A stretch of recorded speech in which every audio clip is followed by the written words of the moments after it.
how do you find that perfect woman as a man?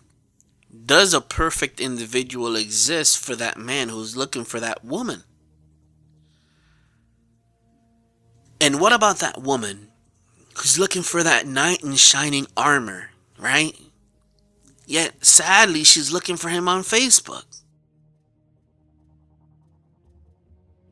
This is honestly worse at times than playing Where's Waldo. You know, Where's Waldo? At least you can find Waldo in the game. But for a lot of single individuals, especially young single individuals, they at times either rush into a relationship and marriage and not know what hit them afterwards. Or they're continuously jumping from person to person to person. And that's not good either. We also have the fact that we have a lot of young brothers and sisters in the Lord who are not prepared for marriage.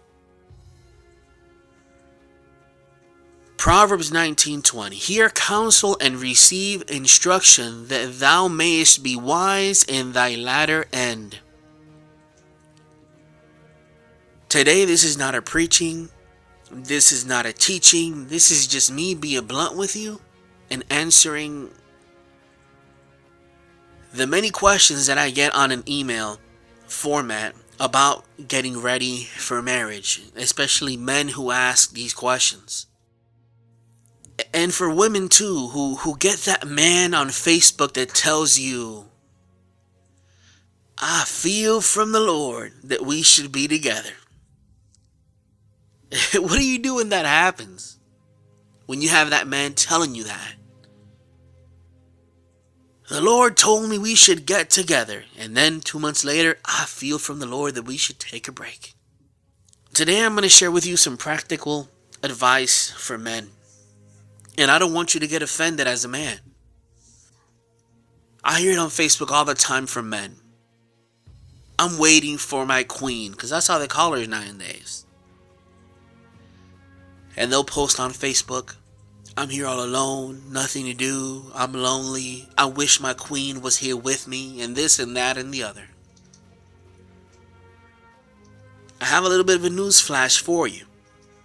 But you're probably not going to find her on Facebook, especially not posting that on your newsfeed. You might get a few women here and there that'll say, oh, he's so cute. Please, listen to me. If you want to get that woman, alright? This is so crazy that I'm even making this video. My wife is laughing. If you want to get that woman, the first thing you need to do is to get a job. I'm going to be honest with you. That's number one. And like I said, this is not biblical advice in the sense that, this is not a sermon, but the most important thing that you need to do if you want a wife is to get a job. Okay? Why do you need to get a job? Very important here. And I know what a lot of men are going to say. I love her, Tally. She loves me. I know you love her. But at the end of the day, if I'm her father, and you show up at my door, and you're like, Tally, I feel from the Lord, that the Lord, is going to bring us all together, do you know this, brother Tally, I'm going to tell you, get up out my front door before I smack you in your forehead. Because you will not marry my daughter if you are a lazy guy. Do you understand me? This is just some honest advice as a brother. Alright, like I said, this is not a sermon. These are just the basics. And I'll tell you where I learned these basics from my father. My father. I remember when I came to my dad and I told him that I wanted to marry my wife. I remember the day like if it was yesterday. I was sitting in the balcony in Puerto Rico. And he was working on plátanos. My dad always planted different trees and this and that because he likes to live off the land. And he was picking the plátanos, and the gandules and the habichuelas and this and that. He's a very good farmer in that regards. And I remember when I hit him the bombshell, I said, Dad, I think I found her, Dad. I was only 18 going to 19. And my dad was like, well, if you found her, the next thing you need to find is a place to live, a bed, and you need to find yourself another job. But Dad, aren't you happy that I found the woman? He said, of course I'm happy, but no child of mine is going to get married unprepared, especially not my son. Because if that was my daughter, I would be very upset if you weren't prepared to marry my daughter. And that's how it started. The first thing my dad made me do, because what I did is I asked my dad, I said, Dad, I got an idea. How about we get married and we come live with you? My dad looked at me. He was like, absolutely not. That is not happening. My dad's a man of the word of God. And he's old school. And my dad said, in Genesis 2:24, look what it says. Therefore shall a man leave his father and his mother, and shall cleave unto his wife, and they shall be one flesh. When you get married, Tally, you need to have a place of your own. You need to have a place where you and your wife can come together, and you have no one butting into your business. It could be the crappiest place on earth. You as a man, is your responsibility. You say you found love, well, you better start finding all of the other things that are going to be needed, because it is when you take those steps as a man that you prove to that woman that you truly mean love. Obviously, he said it in a more blunt way, you know. My father's a trip, and I'm very protective over my sister, Chelly, in Puerto Rico. Oh, wow. My sister, Chelly, in Puerto Rico knows I'm very protective. Whoever's going to marry her, I'm going to have a very big chat with that man. Oh, yeah. I've already warned her. I said, because she goes to church, I'm like, listen, you're going to have a ton of guys at church. And if you're a woman watching this video, tell me if it's not true. Guys at church especially? What? It's like the love connection in there.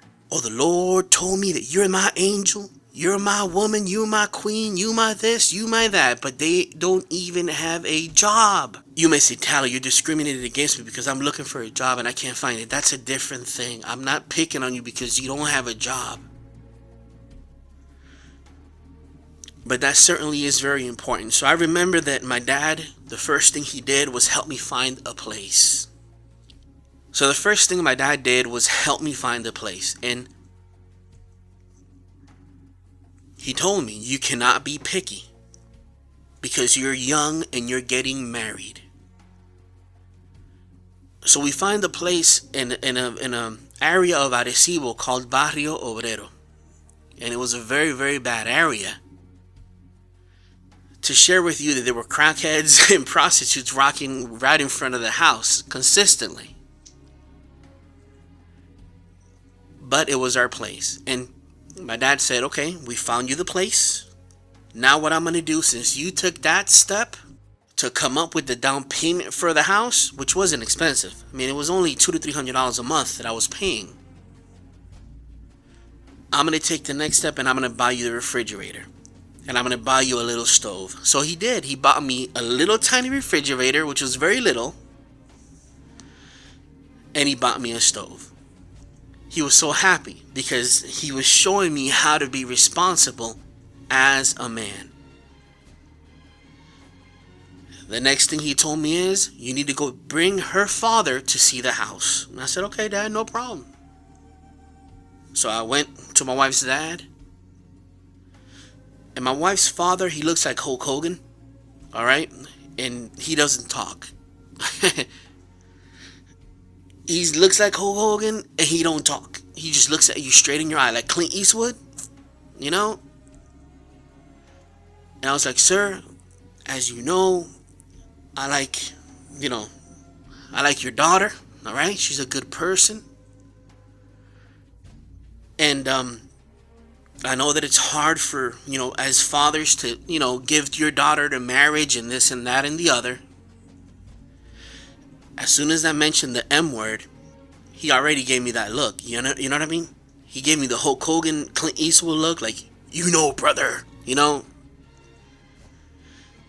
And I'm like, but I want to tell you the preparations that I have made. My father has been helping me prepare. And I'm not a lazy guy. I have 2 jobs. I work at the bakery and I work at the video store. So I'm a hard worker. And these are the preparations that I have in place in hopes that one day you will allow me to marry your daughter. And if you allow me to marry your daughter, I can assure you, I'm already scared of you, sir. I will not hurt her. I will not beat her up. I won't do any of that. I will treat you just like you've treated her, with respect and honor. Can you allow me that, sir? He just looked at my face, I didn't know if he said a yes or a no,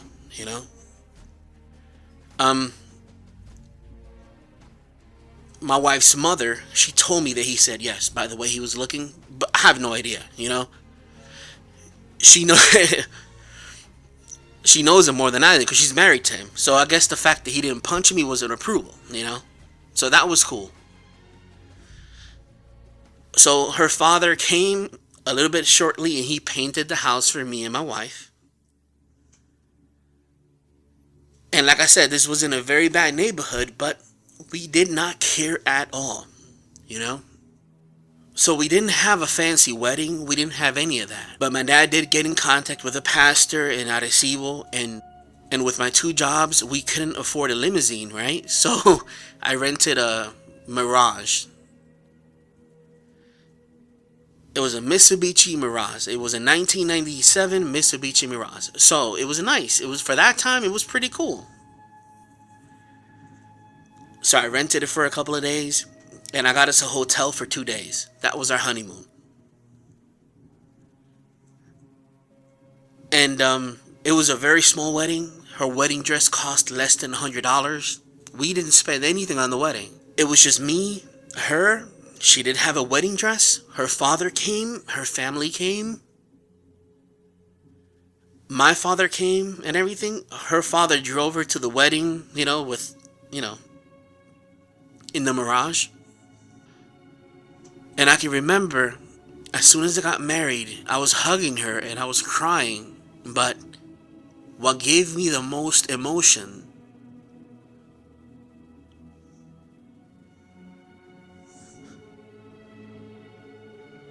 was me looking out into the aisles.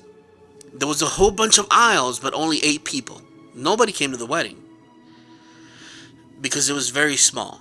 But looking now back then, how God provided, you see? A cousin came and took pictures and made a cake for us. And if you could just see my dad, he was so happy.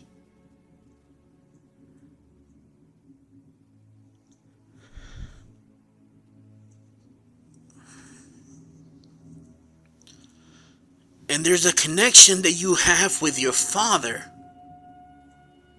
It's sort of making me tear up a little bit here, but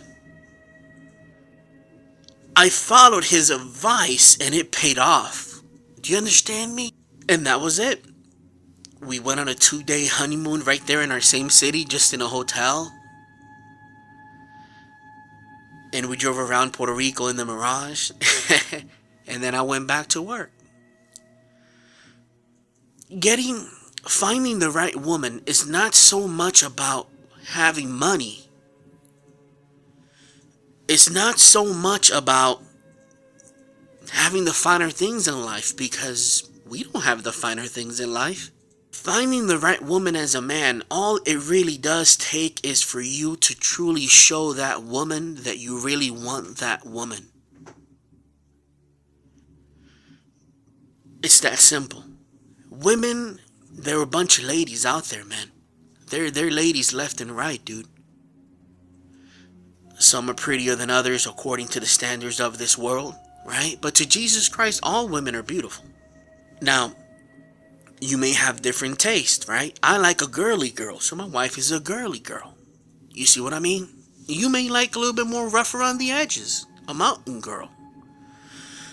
If that's what you like a mountain woman, hey, it's your taste, you see what I mean? But the important part is for you to find the woman that is going to be there for you and that you're going to be there for her. Amos 3:3 says, "Can two walk together except they be agreed?" You do not want to marry a person just because you want to marry a person. And at the same time, that doesn't mean that this is Baskin Robbins and that you're going to be out there tasting every single flavor there is. And as soon as it doesn't work out, you're going to say, well, I fell from the Lord that we shouldn't be together. Really? That doesn't honor God. You know, 2 Timothy 2:22 says, "Flee also youthful lust, but follow righteousness, faith, charity, peace with them that call on the Lord out of a pure heart." So, lust is lost. And especially in the online world on YouTube or on Facebook, there's the world of selfies. And a lot of people fall in love with each other just because of a selfie. A selfie is just a selfie. In fact, consider that the selfie that person is posting, that's the best that they can post, man.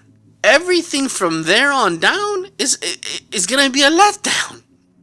Because you have to understand, as a man, I've been married, 14 years. That's a long time. There are going to be moments where you're going to wake up, it's going to be 6 in the morning, and your wife may not look as good as you think that she should look, you know?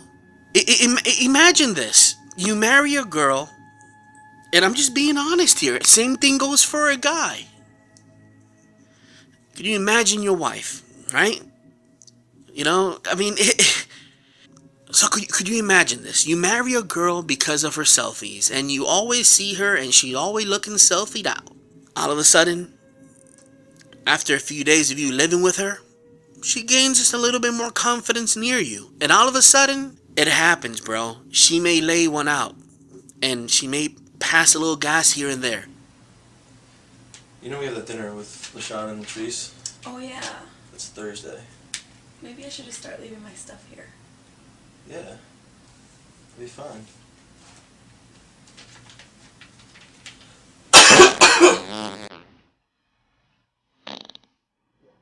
Did you just...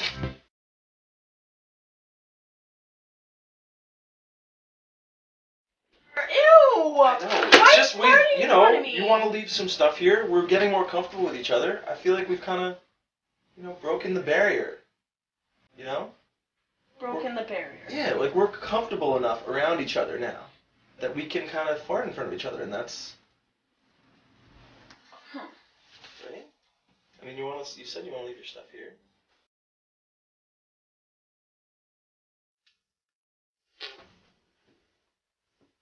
Was that you? What? Did you just fart? I thought we broke the barrier. We did, but Yeah, I broke the barrier. We broke the barrier. Listen, we're speaking bluntly here, guys. This is a man-to-man conversation. So, ladies, please just chill out, all right? Listen, no matter what women tell you, they're not superhuman. They do let it out, all right? And when they do, it could be either a nuclear bomb or the silent killer. My daughter's cracking up right now. It's true, guys. Women are not super nuclear. So what's going to happen after you're married for a good month or so, and then that woman gains a little bit of confidence with you, or even with the guy, right? I have a whole bunch of friends that are guy friends. They have no shame in front of their ladies, man. They'll be like, how you doing, honey? You know, and it's like, whoa, dude. It's like, calm down, bro. At least, do the silent killer. But it's part of relationship. Do you understand what I'm saying? Lust is lost, guys. But love isn't. When you love a person, that person can do whatever they do. You love them. Do you understand me? When they looking all messed up because they have a cold and they looking all crazy, you still love that person. When they gain a little bit of weight, so what? You love that person. When they lay out, like I said, a silent killer or a nuclear bomb when it comes to passing gas, hey. What I'm trying to explain to you is that love goes beyond any of that. Therefore, choose wisely. Choose wisely. And don't just be lustful in your decision-making process. So let's just recap here before we keep on going. As a man, very important, brother and sister in the Lord. Very important, but especially brother. If you cannot afford a simple studio apartment, simple, I'm not talking about fancy, because I lived near crackheads and prostitutes. If you cannot afford a simple studio apartment or even a mobile home, we lived in mobile homes, for crying out loud, we don't care. If you cannot afford that, maybe right now is not the moment for you to think about marriage. Sister in the Lord, if the man that is telling you that he loves you with all of his heart, that you're the best thing in the world, that he would die for you, and the one that men use the most, I cannot live without you. Yet they've lived their whole entire life without ever meeting you, before meeting you. Yet they want to tell you, I can't live without you. If that man is still living at home with his mother, consider, maybe, just maybe, that if he cannot even sustain himself, that doesn't mean he's a bad man, a lazy man, or anything, but that does mean that he's not ready for marriage. Words can be told and spoken and taken with the wind, but actions mean something. If that man says, I love you, I want to marry you, okay, show me that you love me and show me that you want to marry me. Very simple. And if he says, I'm just waiting on the Lord, I'm just waiting on the Lord, well, you better run faster than Forrest Gump. You better run, okay? You better run. Men out there, if you have a woman that's rushing you into getting married, it's not something to be rushed. It's not. And men, once you get married, it's very important here. Very, very important. Make an agreement with your wife that you and her will not ever fight about money. Never.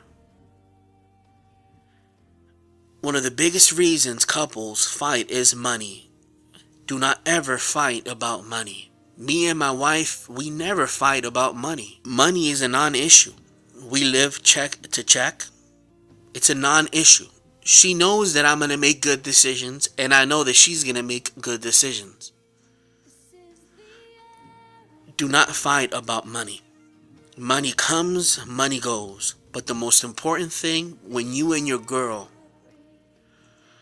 are about to make that decision, and both of you have gotten both yourself a job, for example, and you've saved up for that apartment, and you're going to get married, there is no my money versus your money. It's our money. We're together here, you see? And the first thing you need to do, both of you, is say, you know what, honey? I will never fight to you about money. That's it. There are times that, especially in doing ministry work, you need to have a wife that's supportive. Or a husband that's supportive, because doing ministry work is going to take a lot of support from that special someone. and you have to be there for each other. My wife is there for me consistently. If I call her up today and, I don't even have to tell her. I mean, this is how we work. Honey, there's this person that may need this and this and this. Do what you gotta do. I come home. It's not even a question of, well, what about? No.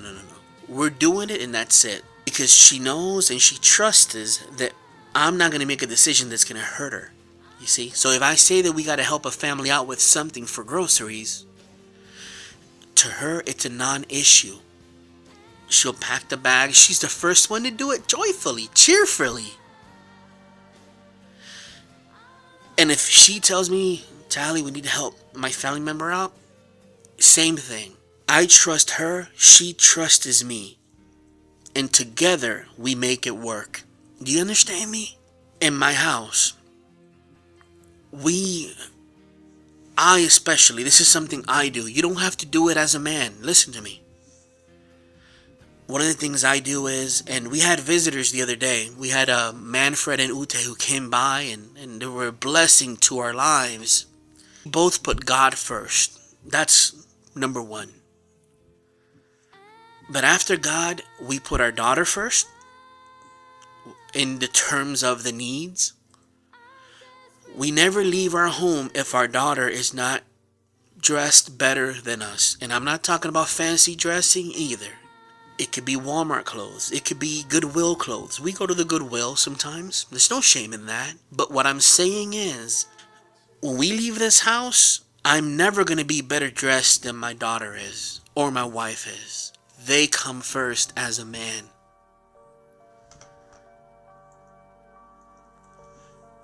So my priority and my wife's priority is to get our daughter some clothes first and foremost for the year, whenever we do have the funds. Then comes my wife, and she fights with me on this all the time.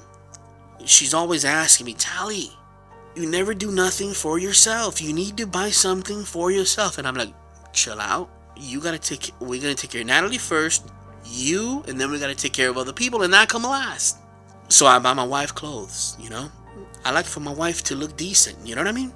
And I like for my daughter to look decent. And like I said, for you to look decent, it doesn't take $100 clothes or anything. With modesty, you can do great things. Great things. In Jesus' name. And then to me comes the ministry. And the ministry expenses. And the things that you have to do. And sending Bibles. And doing whatever we can and do whatever we gotta do. And then comes me. And like I said, that's when my wife has a little bit of a problem sometimes. And the guests that came by our home, Ute and Manfred, also were like, but Tally, how are you going to be sending Bibles left and right and you don't take care of yourself? You take care of everybody but yourself. I understand. But to me, my joy is just when I see people get saved, when I see my daughter being able to go to the refrigerator and getting some juice. And when I see my wife and daughter happy, that to me is everything. I can have the least amount of clothes, and I do. As long as they are okay, I'm okay. And all this I learned from my dad. Because it's how my dad lived. He put me first. He put my sisters first. He put my mother, my stepmother even, who I consider my mother, first. He didn't put anybody, he put us first. And what it did, it created a legacy that I'm now passing forward to my daughter. And now when my daughter grows up, if any sort of dude comes to her, and he doesn't open the door when she gets out of the car, and he doesn't open the door to go in the store, he doesn't open the door to get out of the store, he doesn't watch out for her, he doesn't care for her. I saw the example in my father. I'm living it for the glory of God. Natalie now sees me treating her mother with respect and sees the sacrifices that we make. Because my daughter always tells me the same thing too. That I gotta get more pants, or that I gotta get this. Listen, when she gets older, any dude that approaches her the wrong way, because she's seen the example, she's not gonna be fooled by it. So I've given you the example from the very beginning when we wanted to get married to now 14 years later. We've been together since 1999, 2000. And we're now going on 2015 shortly. There are going to be times in your marriage where it will be testy, but we don't fight. We don't have any of that anymore. You, unlike me, you're starting off with Jesus. When we started, we didn't have Jesus. So you're starting out in the plus. Now, do the right thing as a man. Get yourself a good job. It doesn't mean you have to go to college. Or maybe just do this. If you like cars, go take a 6-month course on fixing cars. Go take a 3-month course fixing air conditionings or becoming an electrician in 3 to 6 months. But prepare yourself for that woman. Prepare yourself for that one. When Jesus said in John 14:3, Jesus is the bridegroom, we are the bride. We're supposed to treat the bride as God treats the church. And look at what Jesus said. And if I go and prepare a place for you, I will come again and receive you unto myself, that where I am, there ye may be also. So the bridegroom is preparing a place for his bride. Do you want a bride? Start preparing the place for her. Show her. Show her parents. It starts very simple. Start calling your local places, see how much a studio apartment costs. Save the money for that apartment. Okay, how do you save the money? You work. I've worked 2 to 3 jobs at once. You work, and God is good. God will also send people to help you. You'll see. You'll see. Put God first, and God does the rest. May God bless you. Sorry for rambling and boring you to death here, but I just felt that this is an important video to make because everyone's asked for it. So, God bless you. In Jesus' name, God bless you. And one more important advice, pray for that future wife or that future husband. God knows who they will be. So your job is to pray that God is molding them. Pray that God is helping them. You know, be confident in yourself. In regards to women, you don't have to be so insecure that you have to be so jealous with women. You know, be confident in who you are. You may be skinny, you may be big. Be confident when it comes to your woman. Women love confident men. Be confident in Jesus Christ. You know, it's not that you're going to be cocky, but you're going to be confident in who you are. You know what I mean? And women the same way. Be confident that your man is going to do the right thing. Let's do the right thing, guys. With Jesus, it's a possibility, but a lot of people, they're immediately to say, with love, it's all... No, listen, love is great, but if you really mean the love, you need to go out of your way to get a job, get yourself an apartment, get out of mom's house. You know, do the things that you got to do. In a marriage, there's nothing worse than having your in-laws annoy the living daylights out of you. You don't want that. You want to... Genesis 2:24, as my dad said, when I marry her, take her and run and go wherever you got to go. But there's no better thing for you to do as a man and a woman to do everything possible to get away from your in-laws, and you'll love them, you'll care for them, and they're going to be there for you, and sometimes they'll even help you, but from afar.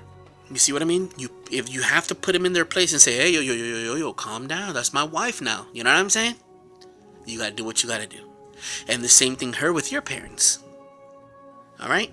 God bless you guys. I love you guys a lot, and that's it. God bless. Peace.